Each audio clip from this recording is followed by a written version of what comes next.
Hi, my name is Grace, and today I'm going to be discussing all about water. So, to get started, water has several functions in the human body. It actually equates to about 60 to 65% of our body composition. That alone is super important to remember.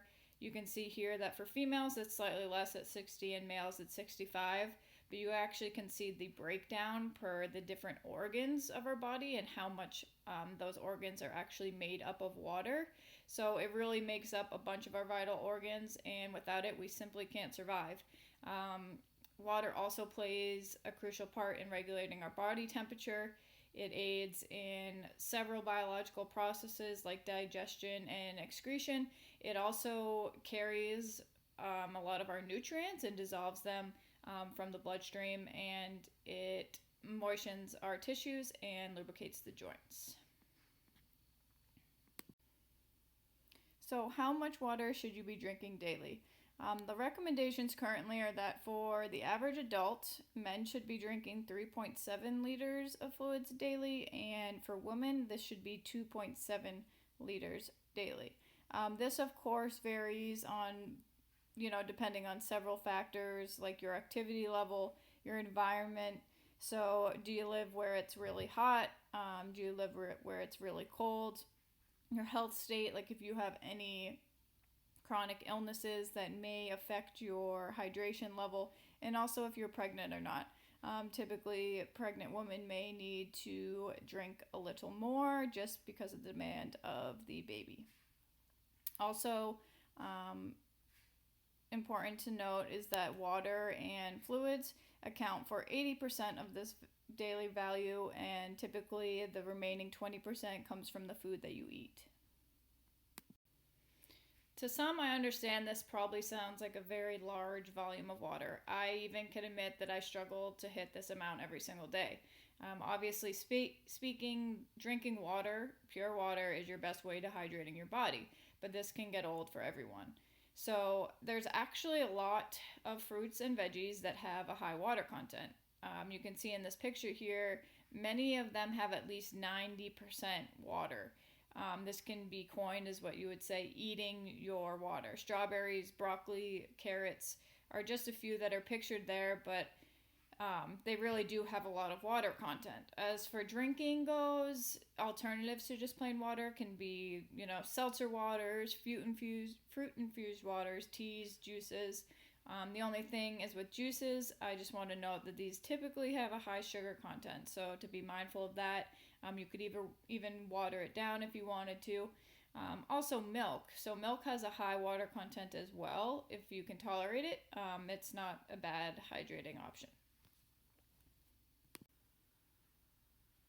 So, what is the consequence of not having enough fluid intake? Dehydration is essentially the result of not having enough water in the body. This could be due to simply not drinking enough, or also could be due to illness. So, say you had a stomach bug, you're not eating or drinking well, but you're constantly using the bathroom. In this case, your output is actually greater than your intake.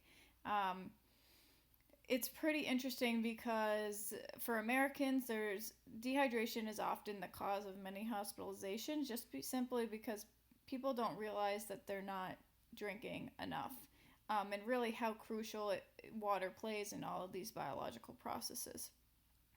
Um, as you can see here to the left, some of the symptoms of dehydration are excess of thirst, mouth your mouth is dry, you have dry skin, you're not going to the bathroom as frequently. You can also get headaches and feel like your heart rate is pretty rapid.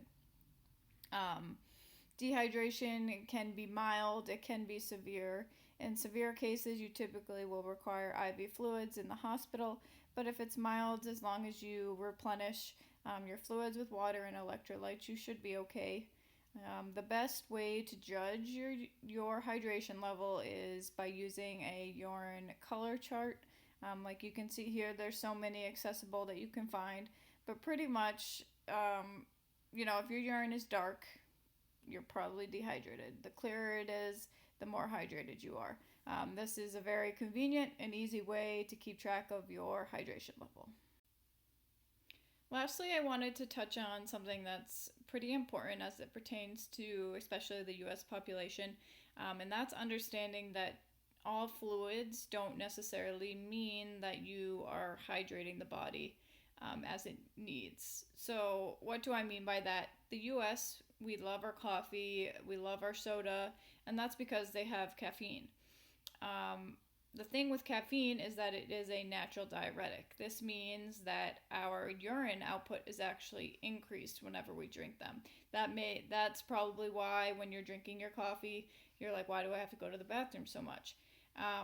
Because of this diuretic of caffeine, it actually has a dehydrating effect because your urine output is likely greater than your fluid intake. So in the future, I just recommend when you are drinking caffeinated drinks, perhaps you could supplement with water so that you are, preventing the risk that you're dehydrating your body. So that is it.